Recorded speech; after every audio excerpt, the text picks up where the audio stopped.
ஜின்களுடைய இருப்பிடம் என்ன? அவர்கள் எங்கே வாழ்கிறார்கள்?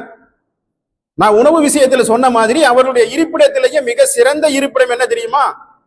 மனிதர்கள் நல்லபடியாக வாழ்ந்து விட்டுட்டு போன இடங்கள், கேட்பாரற்று விட்டுட்டு போன இடங்கள். அது வீடுகளாக இருக்கலாம், தோட்டமாக இருக்கலாம், பங்களாக இருக்கலாம், அரண்மனைகளாக இருக்கலாம், கோட்டைகளாக இருக்கலாம். மனிதர்கள் வாழ்ந்து விட்டு விட்டு சென்ற இடங்கள் அவர்களுக்கு மிக உயர்தரமான. அந்த ஜின்னு அந்த பெரிய பங்களால இருக்குப்பா, அந்த ஜின்னு அவங்க அந்த ஒரு மனுஷன் வாழ்ந்தால குடும்பத்தோட அந்த அந்த வீட்டுல இருக்குது அப்படின்னு அவர்களுக்குள்ளாகவே பேசிக்கொள்ளக்கூடிய அளவிற்கு அவர்களுடைய உயர்தரமான இடங்கள் அது.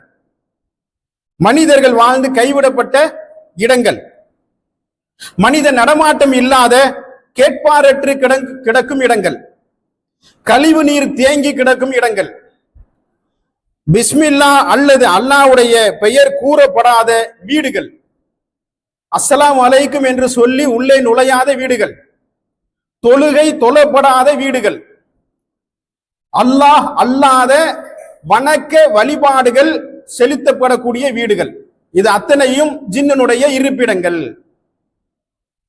அப்ப இதுல எதுவும் இல்லாம நம்முடைய வீட்டை பார்த்துக்கணும். குறைந்தபட்சம் தொழுது கொள்ளணும், அந்த வீட்டுல குறைந்தபட்சம் இறைவனுடைய வசனங்களை ஓதிக்கொள்ள வேண்டும். வீட்டுக்குள்ள நுழையும் பொழுது பிஸ்மில்லா என்று சொல்லி உள்ளே நுழைய வேண்டும், அஸ்ஸலாமு அலைக்கும் என்று சொல்லி உள்ளே நுழைய வேண்டும். இப்படியாக நம்முடைய வீட்டை ஜின்னுடைய பாதிப்பிலிருந்து பாதுகாத்து கொள்ள வேண்டும். அவர்களுடைய ஆயுள் எந்த அளவிற்கு அவருடைய ஆயுள் காலம் இருக்கிறது என்று சொன்னால், நான் சொல்லி காட்டியதை போல ஏழாவது அத்தியாயம் 12-13 வசனங்கள்ல இறைவன் சொல்லி காட்டுகிறான். அன்துர்னி இலா யௌமி யுஃபாசூன, எழுப்பப்படும் நாள் வரை, மறுமை நாளையில எழுப்பப்படும் நாள் வரை அவகாசம் கொடுப்பாயாக என்று இறைவனிடத்திலே அவன் கேட்கிறான். அன்றைய தினம் வரை இறைவனுடைய அன்பை பெற்றவனாக அவன் இருந்த காரணத்தினால் அவன் அந்த வாய்ப்பை அவனுக்கு கொடுக்கிறான். அவன் கேட்டதுக்கு நம்ம எல்லாம் கேட்ட உடனே கொடுத்துருவானா? அந்த தினம் வரை, அந்த அந்த நேரம் வரை இறைவனுடைய பிரியத்திற்கு ஒருவனாக அந்த இப்லீஸ் என்பவர் வாழ்ந்தார். அதனால அவர் கேட்ட உடனே அந்த துவாவை, கோரிக்கையை இறைவன் நிறைவேற்றுகிறான்.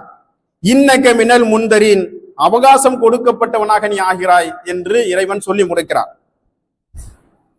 ஃபமிமா அஹ்வைதனி லா அஹூதனா லஹும் ஹிராதக்கல் முஸ்தகீம்.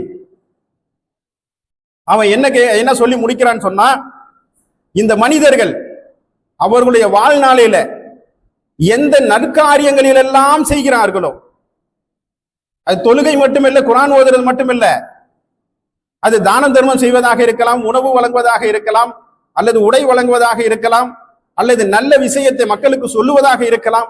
இப்படி அவர்கள் எந்த நற்காரியங்கள் எல்லாம் செய்கிறார்களோ அந்த நற்காரியங்களில் எல்லாவற்றிலும் நான் அமர்ந்து கொண்டு அவர்களுக்கு உரிய இடைஞ்சலை, தடைகளை நான் ஏற்படுத்துவேன், அதற்குரிய அனுமதியையும் நீ எனக்கு கொடு என்று இறைவனிடத்தில் அவன் பெற்றிருக்கிறான்.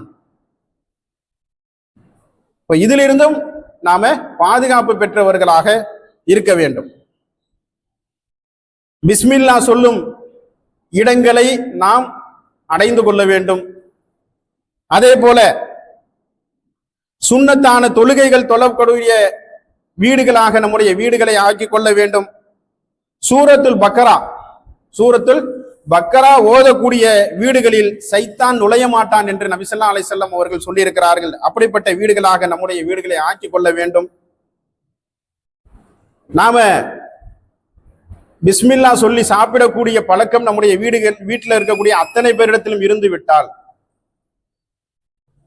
நம்முடைய வீட்டில் வரக்கூடியவர்கள், நாமும் நம்முடைய வீட்டில் வரக்கூடியவர்களும் பிஸ்மில்லா என்று சொல்லி அஸ்ஸலாமு அலைக்கும் என்று சொல்லி உள்ளே நுழையக்கூடியவர்களாக இருந்து விட்டால், சைத்தான் என்ன தெரியுமா செய்வான்? வலா மஹ்தலகும் வலா ஆசா, இந்த இடம் இருக்கிறதே, இந்த வீடு, இது நம்முடைய தங்குறதுக்கும் கிடைக்காது, இங்க சாப்பிட்றதுக்கும் ஒண்ணும் கிடைக்காது. அதனால இந்த பக்கமே நம்ம திரும்பி பார்க்க வேணான்னு நம்ம வீட்டை அவன் திரும்பி பார்க்காமலே போயிடுவான். அந்த அளவிற்கு நம்முடைய வீடுகளை சைத்தான் தீண்டக்கூடிய வீடுகளாக இல்லாமல் சைத்தான் மிரண்டு ஓடக்கூடிய இடங்களாக நாம் ஆக்கிக் கொள்ள வேண்டும். இன்றைக்கு இஸ்லாமிய சமூகம் கல்வியால், பொருளாதாரத்தால், ஆட்சி அதிகாரத்தால், கலாச்சார பண்பாடுகளால் பல முனைகளிலிருந்தும் எதிர்ப்புகளை சந்தித்தவர்களாகவும் வஞ்சகத்தை எதிர்கொண்டவர்களாகவும் இருக்கிறார்கள். அதன் அடிப்படையில் அரசாங்கங்கள் போடக்கூடிய சட்டங்கள், கல்வி மறுக்கப்படுவது, பொருளாதாரம் மறுக்கப்படுவது என்பதனை தொடர்ந்து கலாச்சார பண்பாடு அதனுடைய மீட்சியாக இருக்கக்கூடிய திரைப்படங்களில முஸ்லிம்களை கொச்சைப்படுத்துவதும், அவர்களுடைய கொள்கைகளையும் அவருடைய வாழ்வியலையும் கொச்சைப்படுத்துவதும் இன்றைக்கு அங்கொன்றும் இங்கொன்றுமாக நடந்து கொண்டுதான் இருக்கிறது. அதை எல்லா விதத்திலும் கரங்களாலும், எழுத்துக்களாலும், பேச்சுக்களாலும் அதை எதிர்க்க வேண்டிய கடமையும் பொறுப்பும் நமக்கு இருக்கிறது.